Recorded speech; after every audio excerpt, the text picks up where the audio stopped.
Welcome to New Life Live with host and founder of New Life Ministries, Stephen Arterburn. New Life Live is dedicated to transforming lives one at a time thanks to the giving hearts of you, our listeners. Our goal is to provide you with wisdom from God's Word to give you hope and help in life's hardest places. If you have a question you'd like to ask today, our phone lines are open. Call 1-800-229-3000. That number again is 1-800-229-3000. Now here's Steve. Hi there. Thanks for being with us today. Really glad you're here. Love spending time with you, and also love spending time with Dr. Alice Benton. Hello, Alice. Hi, Steve. And Becky Brown. Hello. You doing all right? I'm doing great. Me too. And I hope and pray that you've heard that there's great hope for people in despair, because this is National Suicide Prevention Week. And hopefully by now on Thursday you've heard us give a message of hope. You know, I just can't encourage people enough. If you get depressed and it turns worse, that's the time to say, you know what, I have a limitation here. I'm not able to turn this around. It's just really tough.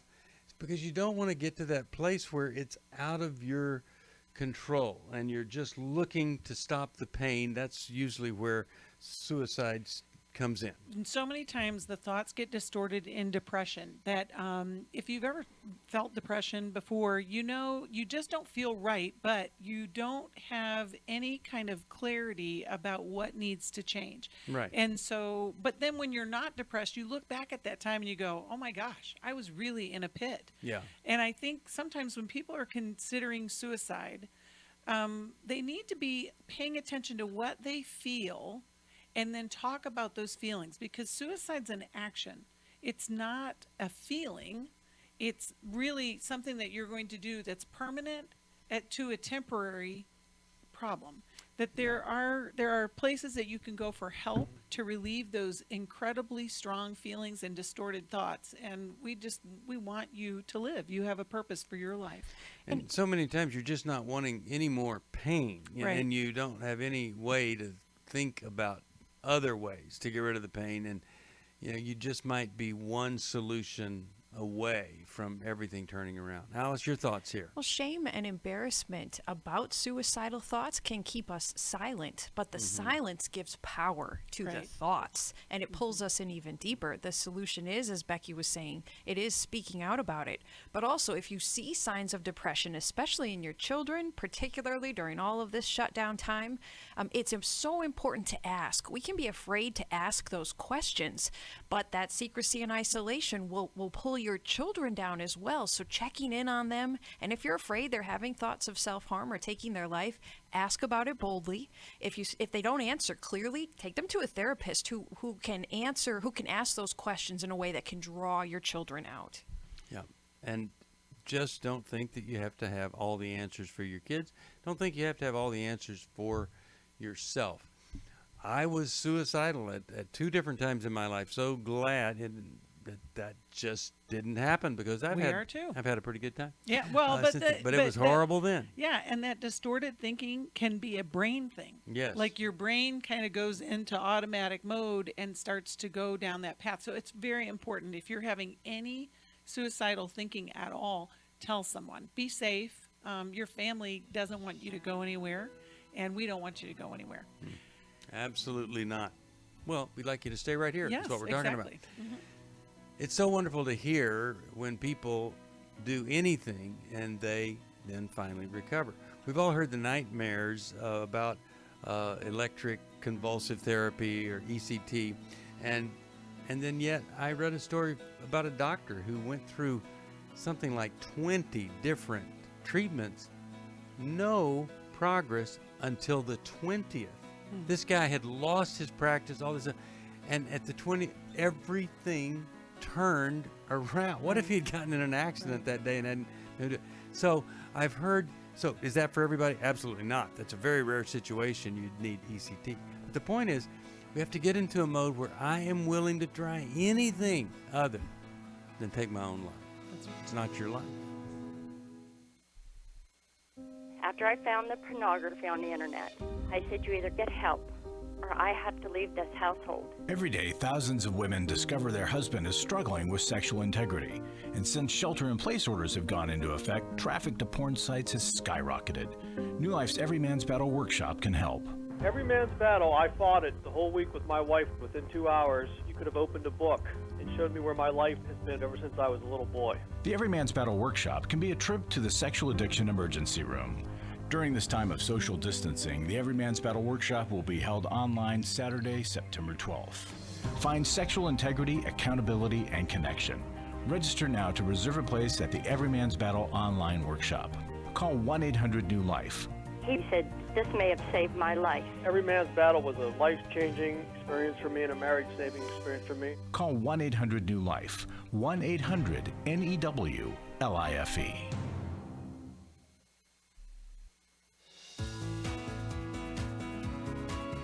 To find out more information about New Life or to order any of the resources mentioned on today's program, call 1-800-NEW-LIFE.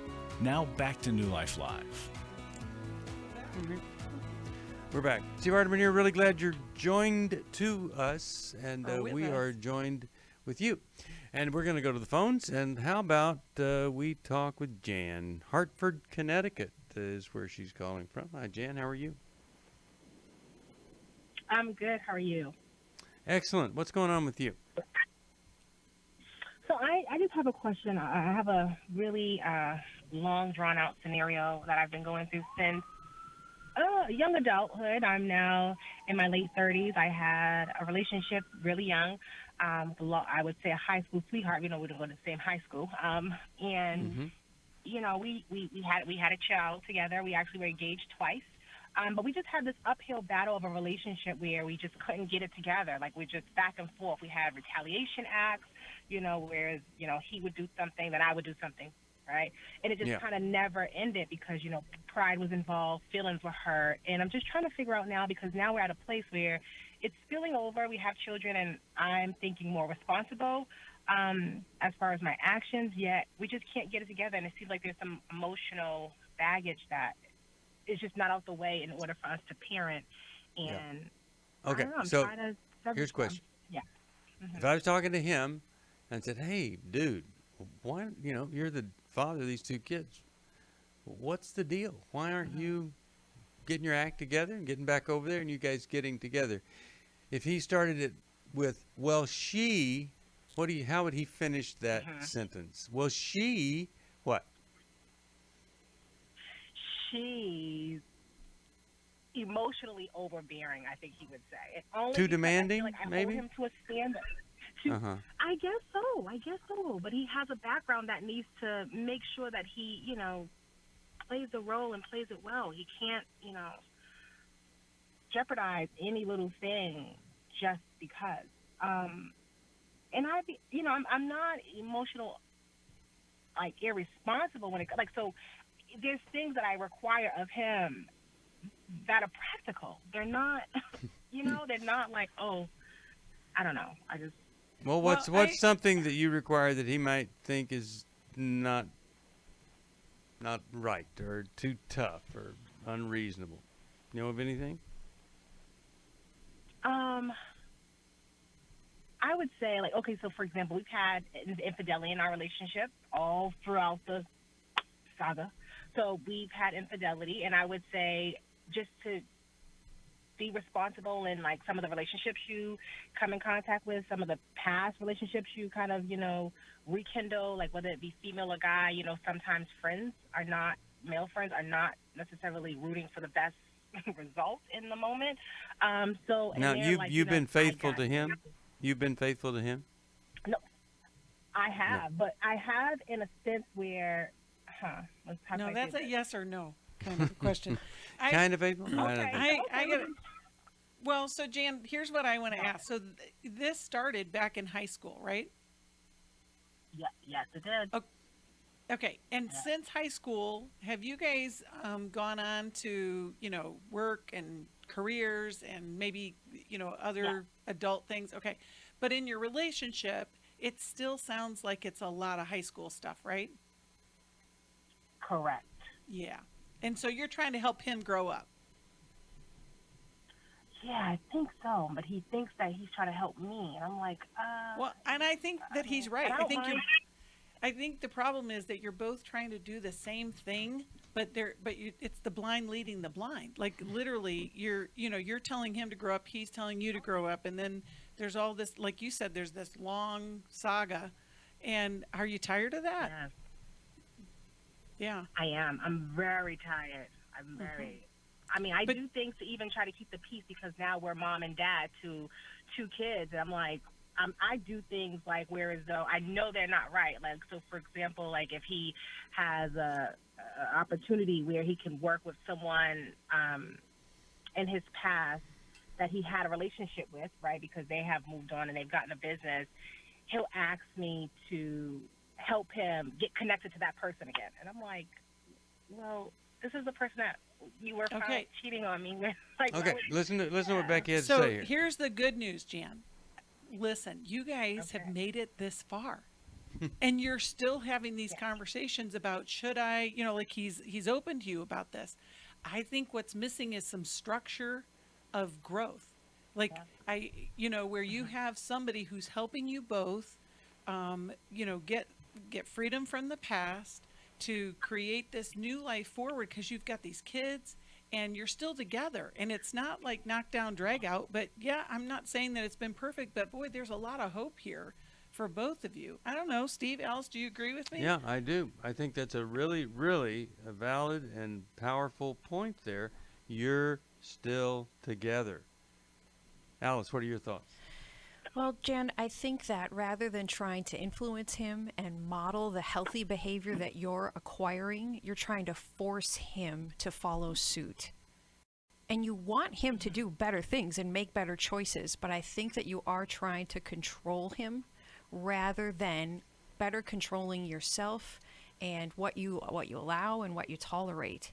So rather than saying you have to cut off contact with these affair partners, these past affair partners, I think in general you need to move to, I need you to, the girls and I, the kids and I need you to cut off contact with these affair partners, but we can't make you. So if you don't, then I'm going to protect myself by taking these following measures.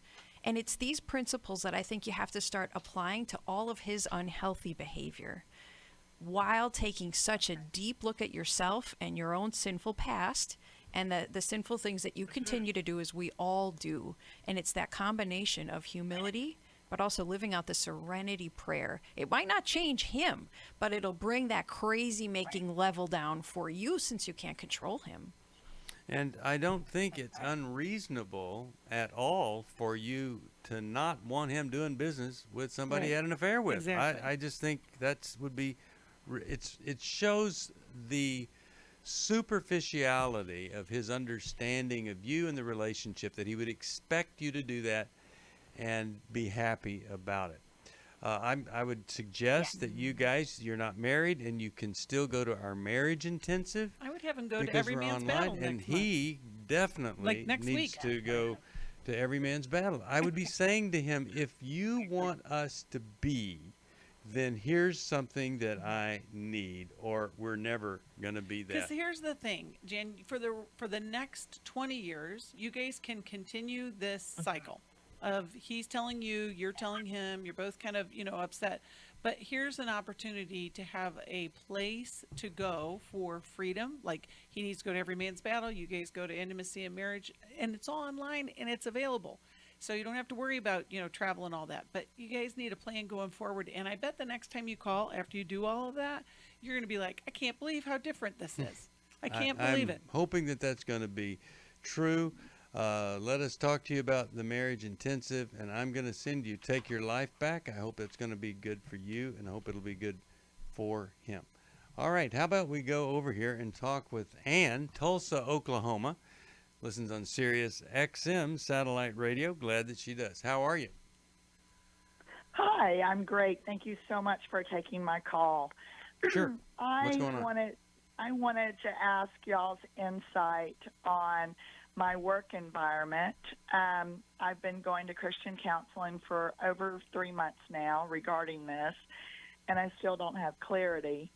The environment that I work in is a small office, and there's only about 4 of us in the office, but it's very toxic and it's very abusive. My Christian counselor says that she believes that there is some spiritual warfare going on there with familiar spirits and maybe even a Jezebel spirit. So I've been going and I've been seeking the Lord every day. I've been seeking the Lord through Scripture and through my church family. And I hear from God that I am supposed to stay here until or if the door's open for me to leave. And I have put my resume out there. I have let my recruiters know that I'm looking for other work. But my counselor says that the Lord would never put me in this situation. Can you tell me can you give me an example of something really inappropriate there that your counselor would say, oh, this is some kind of spiritual warfare, Jezebel spirit kind of thing? What? Give me an example of that. Yes. So we have an office meeting. My supervisor confronts me in front of the owner and the other coworker and says, I feel like you're undermining me. You're every time you look at me and talk to me, I feel like you're projecting that I'm not doing my job. And and so this astonishes me, floors me. So after the meeting and after I get on my knees and pray and everything, a couple hours pass and I go into my supervisor and I shut the door and I tell her, this totally surprises me. I didn't even realize this at all, that you felt this way. And she says, oh, that wasn't me who said that. I said, wait a minute, you just said it. She said, oh, but it was the owner who told me to tell you that. Yeah. I'm like, whoa, so wait a minute. That sounds to me like some sick people that are immature or inadequate, playing games. Really a sad place to work. And I'm just wondering if anybody there is sane and rational that you might be able to talk to. I think also the challenge, though, sometimes is we can hyper-spiritualize everything. I shouldn't say everything, but not to disagree with the counselor. As far as the toxic environment and, she refers to a Jezebel spirit, I think sometimes people are just difficult for whatever they're bringing into the workspace. And I think you did the right thing. I mean, Ann, it's wonderful that you went in privately, confronted her. Now, her response says more about maybe where her brain is not working right. And, kind of to your point, Steve, that, and we don't know what that's about. So you've done the right thing by reaching out to your recruiters or letting, people know that you're available for a different location. But I think while you're there, I think what the Bible talks about is doing the good, all the good you can where you are, and by all means save some. But you don't know how your just your quiet response to her may have an impact. But that's just some of my thoughts. Alice, what are you thinking? Well, Ann, I definitely believe in the spiritual warfare, and I see signs of it often with folks that I work with. So I believe in that side of things. We are at times called into toxic, evil situations to minister to people that are in that situation. So that is a possibility. God does that throughout the Bible. So it depends on a couple of things, I think, because as we are biblically in Matthew, we're called to confront people when they're sinning and sinning against us. And our confrontation has a positive effect. Change begins to happen. So our ministry is working. Then that's a good thing to stick around with and to continue to do the ministry work.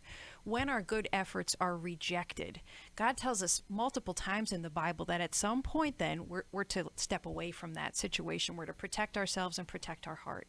So in this, I'd also have you evaluate what kind of toll is this taking on you over time, because if it is eating away at you and your family are beginning to suffer, then I would question if you are called to stay there for a longer period of time.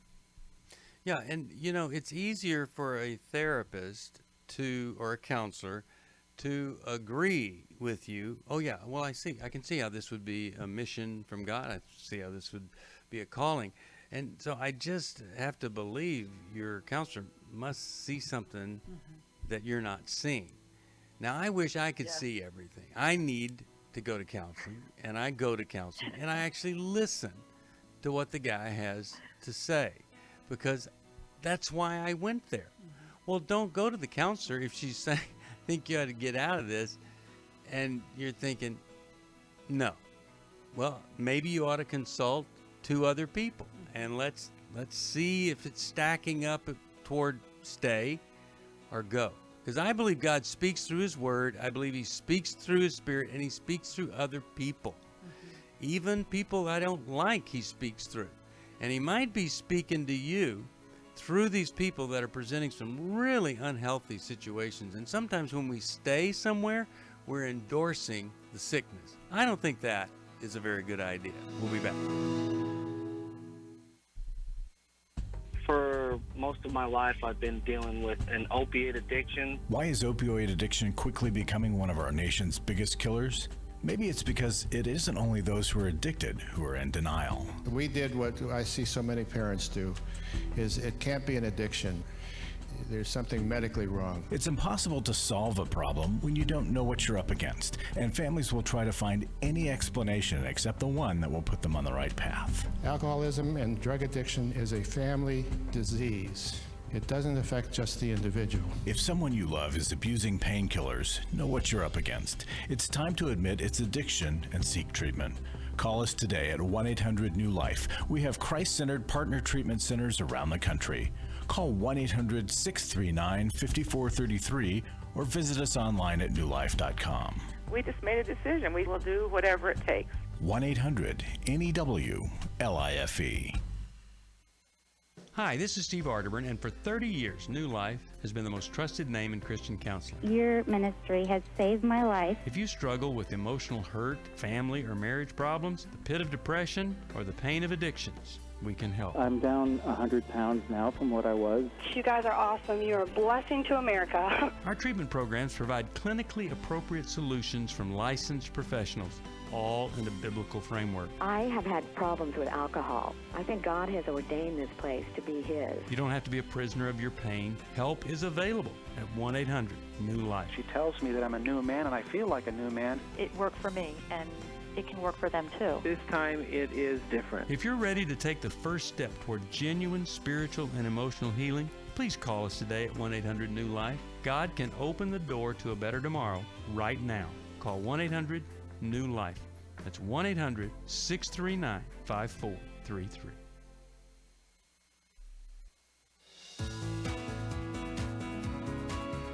We'd love to hear from you. If you have a question or a comment, call toll-free 1-800-229-3000. Now back to New Life Live. We're back. Stephen Arterburn here. You know, really hope and pray that if you would like to hear an opinion or get some assistance, somebody come alongside you, just call us at 1-800-NEW-LIFE. Let us find a counselor for you. I tell you, it can just change everything. And I hope and pray that you will. Now, let me mention this. We're doing Every Man's Battle. We've talked about it. It's coming right up. And I hope and pray that you've heard us say we're shocked at how effective the online Every Man's Battle is. It's on this Saturday. And you go from all your own, you're full of shame, you're disconnected from all the healthy people, and you do this one-day thing, and now everything in life is different, and everything can change. It's just radical is what it is. Well, we've been surprised to hear the people who have attended our online events are surprised by how connected they felt to the group. They just open up? Yeah, and we're able to do this. We're able to help people, and maybe it's your turn. Maybe you need to make that choice for this Saturday. Make a difference in your life. Yeah. So you call 1-800-NEW-LIFE, and everything could be different. Then you and your wife or fiancé, you go to the marriage intensive, the intimacy in marriage intensive the next month. That could be pretty amazing. So you know what I'm thinking? What's 2020 has not gone real well for a No, it lot of hasn't. people. No. 1 star out of 5. Exactly. For 2020. Okay. But listen, if they would make the decision, if you, listener, would make the decision to call us, get connected on one of our workshops. That could be the gold star for 2020. Yeah. And you start 2021 in a new way, and everything changes. Amen. All right, let's go back to the phones. Deb is calling us there from Los Angeles. KKLA is the station. Hi, Deb. How are you today? What's going on? I'm fine. Thank you. How are you? Excellent. Good.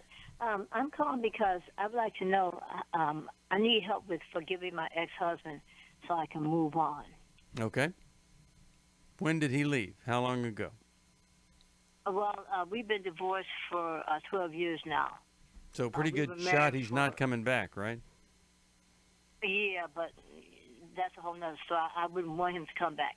But the Okay. thing about it is, we were married for 22 years, and he became abusive. He became physically abusive. So And sorry. so I had him, excuse me, I had him arrested.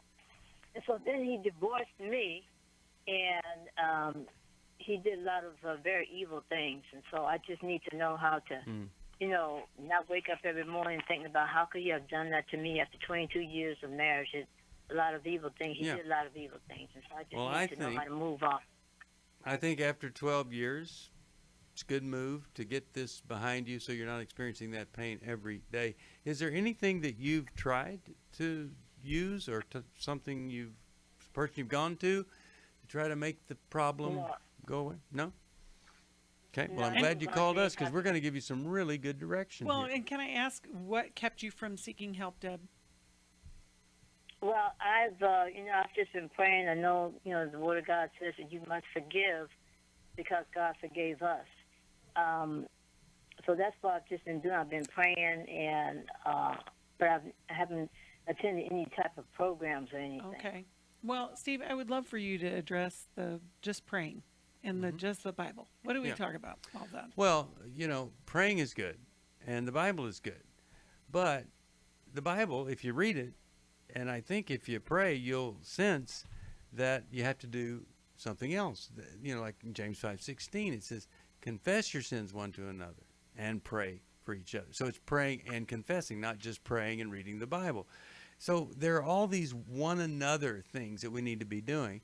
And I really believe you need to reach out and ask somebody to help you through the grieving process. Now, I've got a workbook with the Life Recovery Bible on grief, but you're going to have to say goodbye to all the things that you lost, admit, talk about, focus on the things that you had expected that never came true, and you start dealing with the pain in that way, and then you're not dealing with it every day. And it just gets better and better. In fact, about 5 years in, there's an amazing transformation that takes place, and that hasn't happened for you after 12.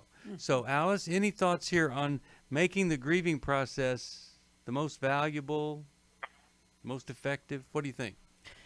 Deb, your difficulty with forgiving your husband completely makes sense because you went through such immense pain with him. And then when you took the right step to get law enforcement involved, he left you, he divorced you.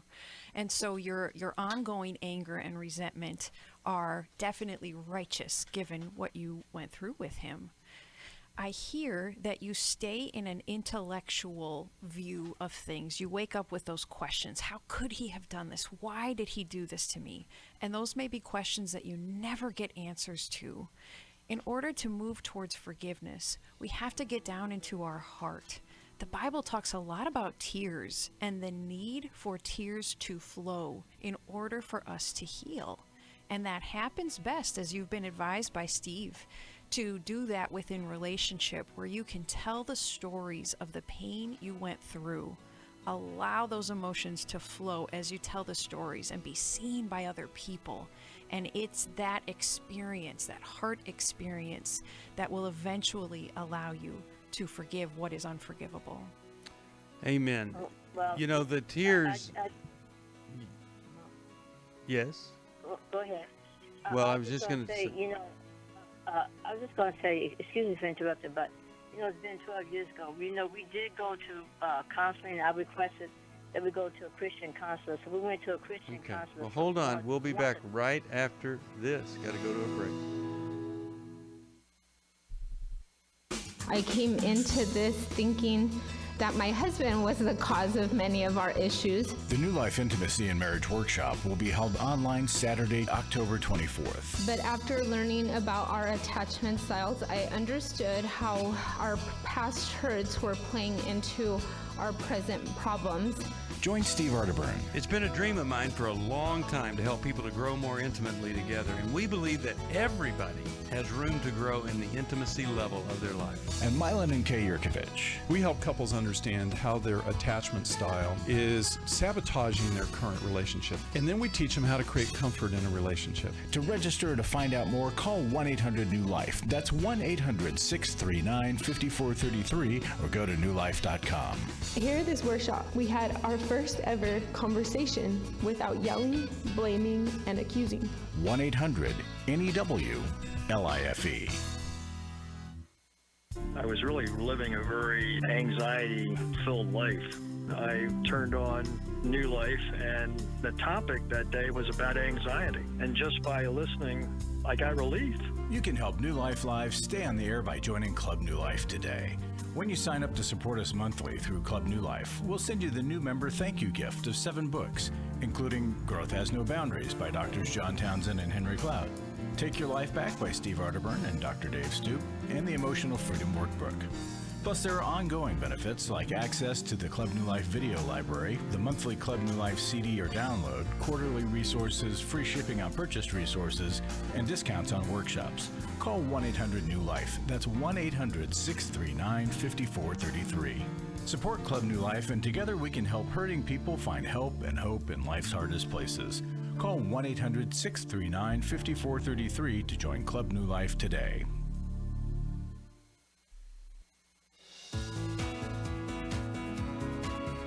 We're glad you joined us for New Life Live. To be a part of the program, call 1-800-229-3000. Now back to New Life Live. All right. Well, I'm going to give her 2 workbooks and her Life Recovery Bible. People hate it inside because it's got a bigger package and all that stuff, but it's the Life Recovery Bible with the grief and the divorce recovery workbook right there. Larry Sonnenberg's in the house. Larry, how are you today? I'm doing good. Thank you, Steve. Excellent. What do you have for us today? Well, I was listening to the opening about National Suicide Prevention Week. Yeah. And I remember several testimonies. I remember tape testimonies, people calling here. But real brief one here. Get you back on the phones. Okay. I found myself in pieces 6 weeks ago.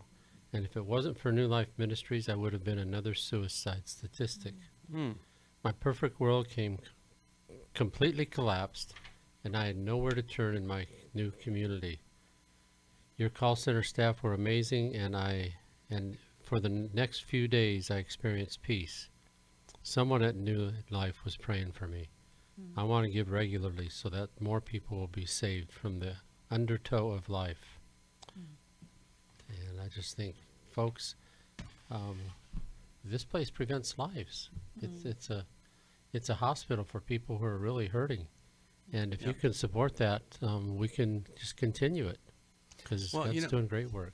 The Bible says that he comforts us in our time of struggle so that we in turn can comfort others. Well, this is one way to comfort others, is that we help you and then you help us to reach other folks. And we hope and pray that you'll do that. 1-800-NEW-LIFE, and gift of any amount. I'll send you that wonderful CD we put together with Dr. Amon's best wisdom that he's given us. And of course, Club New Life, I've mentioned already.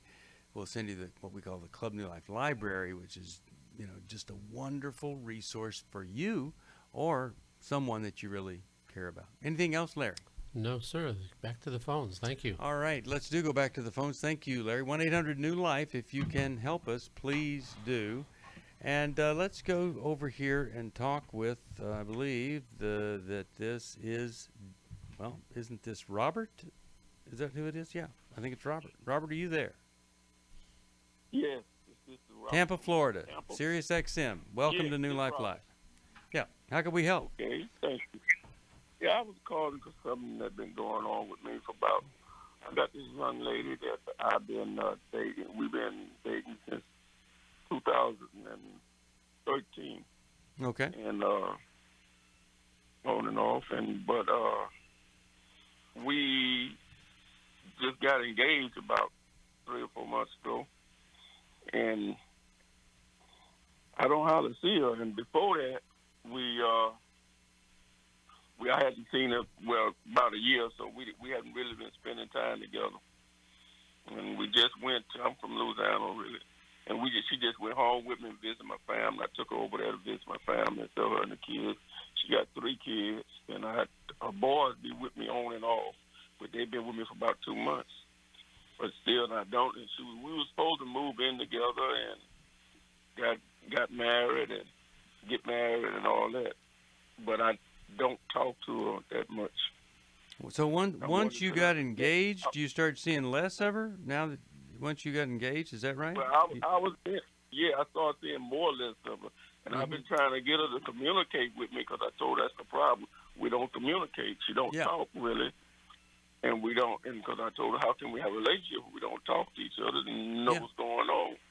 So what's the question for us then? What do you want to know from us? My question is, should I continue this relationship? It seems like to me it's not going nowhere, and and I told her a number of times, I said, if you don't want this relationship, let me know. Okay, and, so Robert, let me know how I'm feeling. Let me ask you a question, and then I'll give you the definitive answer that cannot be wrong. Okay, so what is it that took you from 2013 to 2020 to become engaged with her and wanting to marry her? 7 years. I was married, but me and my wife was not living together. We hadn't lived together since 2009. Okay. And I was married. I was going through a divorce.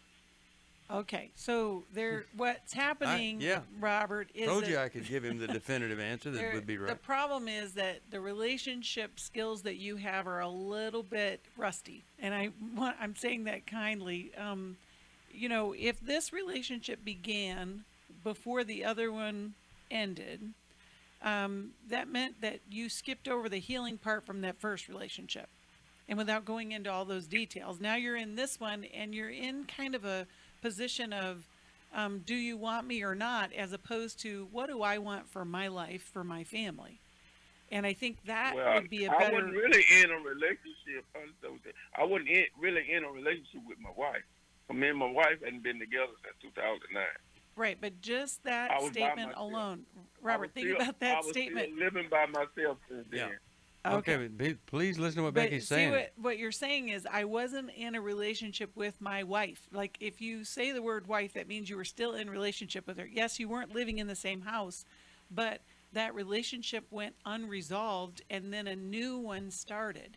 And the first one, which is the one that needed to have some ending before the next one, well, now we're back into the same thing again. Like, you're not quite sure where this is going to go.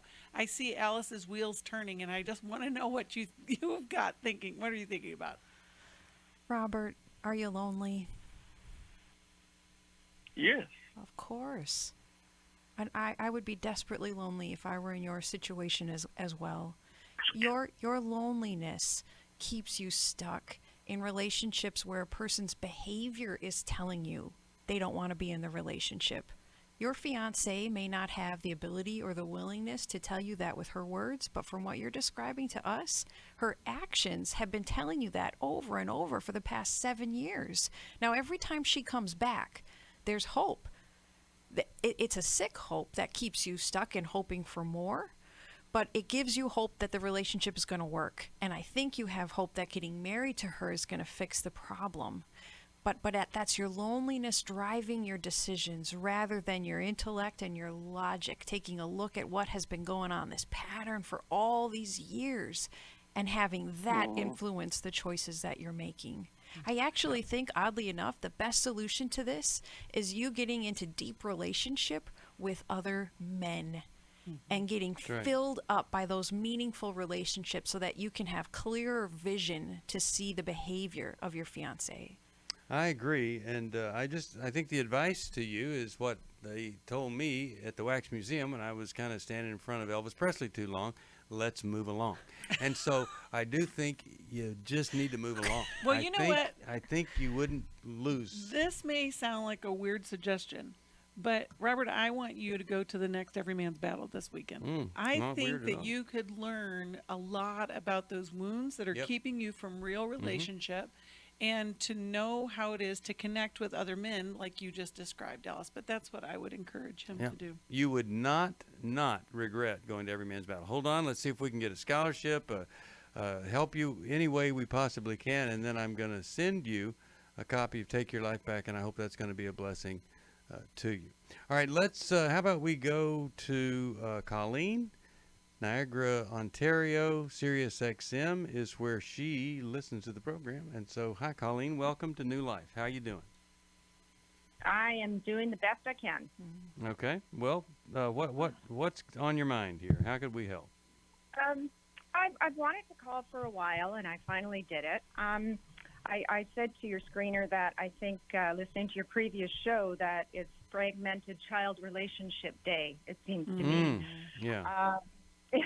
Our son has been estranged from us, his choice, on and off for about 3 years. And we felt him gradually pulling away over the last 10 years. He's married. He's 30 years old. He's married with 2 children, so we have 2 grandchildren that we don't get to see. So, of course, we're heartbroken, and we get angry sometimes. And I think the most frustrating thing is he will not sit down with us and discuss the issues. We've tried, to say, can we sit down? Can we talk about what the problem? We don't know how to fix it if we don't know what the problem is. And he's just refused to do that over the years. And, he'll allow us back in slowly, and we feel like we're walking on eggshells, and then he won't speak to us again. And so I've got a break coming up. What's the specific question for us then? What should our next step be? Should we just leave the ball in his court? Well, Colleen, what is the big blow up? Like, can you give a word, or just, is it old stuff that just keeps coming up to the present? I don't know. Nothing ever comes up. So he just, there's no communication. He just won't tell us what's wrong. Okay. We'll come back after the break and we'll talk about this. But it's having children doesn't end at 18. Okay. So it's the truth. We've heard about this a couple of times today, and but there's hope. We can figure it out. We'll help you right after this. You're listening to New Life Live.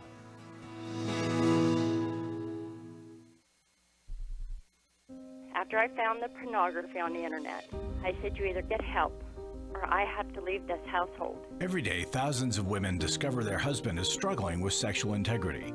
And since shelter-in-place orders have gone into effect, traffic to porn sites has skyrocketed. New Life's Every Man's Battle workshop can help. I believed that I could do it on my own. I just believed if I tried hard enough and pulled myself up hard enough by my bootstraps, I could do it. It was a battle that I'd had all my life. I had to get help. The Every Man's Battle workshop can be a trip to the sexual addiction emergency room. During this time of social distancing, the Every Man's Battle workshop will be held online Saturday, September 12th.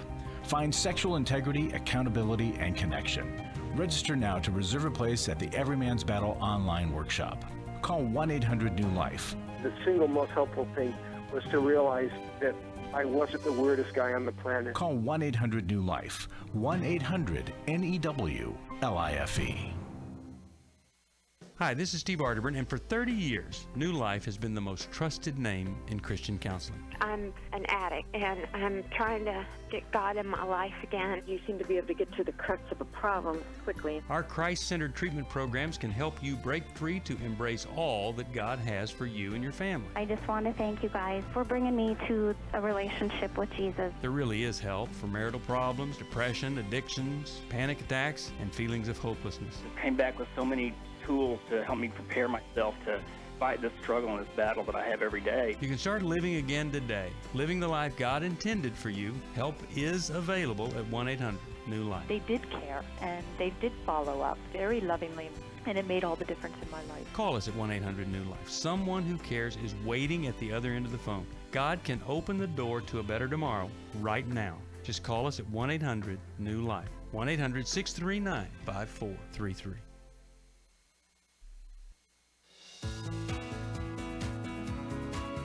To find out more information about New Life or to order any of the resources mentioned on today's program, call 1-800-NEW-LIFE. Now back to New Life Live. We're back. Steve Arterburn here. Becky, you've got a great comment here that could be helpful in this situation. So, Colleen, you said that you guys, when you do go in, it's like walking on eggshells, right? Yes, that's correct. Yeah.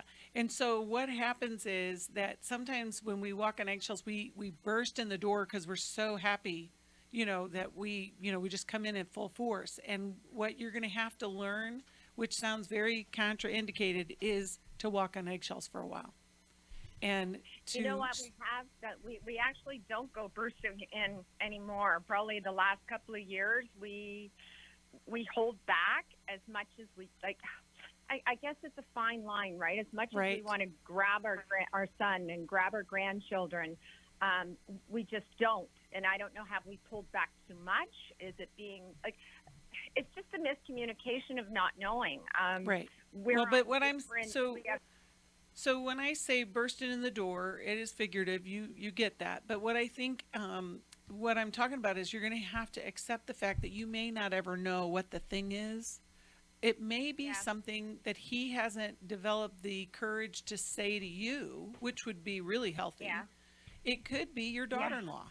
It could be she didn't want to be with you. I mean, like, there's 1,000 different avenues that can be, crossed. But what I want you to embrace is, let's go in at their pace and maintain that for a while until we can rebuild some connection. It doesn't have to be like it used to be, and there's going to be some grieving, and it's going to be hard, but it's better than the distance. And you're going to reform that relationship. If he's not communicating at all with us, we just leave the ball in his court and wait. I think you can send cards, send birthday cards, thinking about you. Please, back to school, gift box or something. Yeah. Just very surface, not trying to resolve the big thing, because he's not interested in that. And you also mentioned that this has been a 10-year process that he got to. That's right. And so think it's going to probably take 10 more years. Yep, it is. Okay, so let me send you this book, How We Love. I think it's going to give you some insight here into him, you and your husband. I really think it's going to be helpful. I'll send that to you. It is the foundation of what we're going to be doing next month at our Intimacy in Marriage Intensive. I think you would really, really like that, any of you who are struggling. All right, I've got one final phone call that I can go to. And so let's go. And how about we talk with Kim from Saginaw, Michigan, and listening on the internet there. Hi, Kim. How are you? Fine, thank you. What's going on? I'm calling about a situation of my sister who is extremely paranoid, and I don't know how to get help for her or get her to get help. Okay. She's in her 60s. She's a widow. She's been on Prozac for about 25 years, but I'm not sure she's ever seen a psychiatrist, just been diagnosed by whatever. Mm-hmm. And she lives in a small town, and she just thinks that everyone is talking about her, and even it's so much as, well, they smile, they grin funny at me, and now they must be mad at me, and so forth. I talked to her an hour the other day, and all she did was spit out all this stuff. And it's just affecting me and some of our other siblings because we're just so tired of hearing it, and she won't go for help. So I don't know what to do with her anymore. Okay, so that's well, my question. How can you help her? It must be a horrible way to live if you were her, don't you think? That would just be horrific, and I feel for her. Alice, you have a thought on what might be helpful here? Paranoid, not getting the kind of help that she needs. Kim, I do think you have a couple of options, although your power is very likely so limited with being able to push your sister to get help if she's not willing to. And paranoia is so tricky because it can keep people paranoid about medication, about seeking medical assistance. And so it's very tough to come up against. You could possibly get a hold of her doctor that does prescribe the medication for her. And even though the doctor can't give you information without your sister's permission, you can give the doctor information. So you could describe to that doctor what your sister probably is not able to describe and maybe doesn't present with in the brief amount of time she's in the hospital. The doctor can take that information and adjust the medication. Because of your sister's age, if the paranoia is sufficiently disabling to her, you can also call Adult Protective Services, and a social worker would go into your sister's home, contact your sister to do an evaluation, and might be able to get your sister the help she needs, even if she doesn't know it or can't acknowledge it. And lastly, you can limit how long you're able to listen to her, so that you can give her a solid 10 minutes. You can do that cheerfully, but you know after you get past that point, you're giving resentful listening, which will be problematic for both of you. It probably already is. So limit what you take in from her. Kim, are you within driving distance of her? Yes. Okay, like is it normal for you to get with her, or are you just on the phone kind of thing? No, it's normal for us to get with her periodically. She lives about 100 miles away from me. And when you have confronted her about, sister, it's not all as you may think it is, what does she say to that? She says, I told her she's probably has anxiety and she should go to her physician about that. And she claims, why should I take a pill? Because just because everybody is against me, it's their fault. Mm-hmm. Right. So then the next conversation you have with her is going to sound a little bit different. It's going to be, I'm really concerned because you feel like everybody's against you. I'm really concerned because you don't feel like you can seek the help that you really need. But I want to help you so that you're not under the stress of what you're experiencing with this. And then, if she's open to it, similar to what you just said, Alice, about you're limited in your options, but that's the way I would have that next conversation. I am really glad that you called, and I think maybe this wonderful book, Growth Has No Boundaries, might give you some insight by Henry and John, and they really have a great book here to help anybody with some foundational work that could be done. It'll be for you. Understanding and loving a person with maybe the borderline might give her some insight there. I don't think she's borderline, but I think something. The understanding and loving, actually bipolar, the one that bipolar might work well. Because there's all about, in that book, it talks all about how do you deal with people who you can't deal with. I mean, literally, because when you're dealing with somebody who has bipolar disorder, you're at their back in, like it's what they're going to be able to do. So it talks about how when people don't want to take medicine for 100 different reasons, and what do you do when you're dealing with those high anxiety moments? And I think rebuilding that connection with your sister, regardless of whatever her choices are, and doing it like what you said, Alice, about limiting the amount of time that you're on the phone with her, that's really going to build a bridge and some hope for her to find some peace, in her life. Yeah, and it's so interesting because you may be the only link to reality. She may not believe anybody else, but when you say something, it actually might cause her to think, I wonder what I should do about that. We are out of time, but we're not out of love. We love you. We want to be with you. We hope you'll join us online for Every Man's Battle, Intimacy in Marriage in October. We want to talk to you on the phone at 1-800-NEW-LIFE. We can talk to you about resources, books, CDs, therapists all over the country that are real live Christians. We can also talk to you about our intensive experiences. Don't forget, Brains, Boundaries, Battles in the Bible coming up this fall with Dr. Daniel Amen, John Townsend, Henry Cloud, Sheila Walsh, Steve Arterburn. It's going to be fantastic. December the 5th. You can get the early bird special right now. Have a great day, and just know you are loved. See you next time.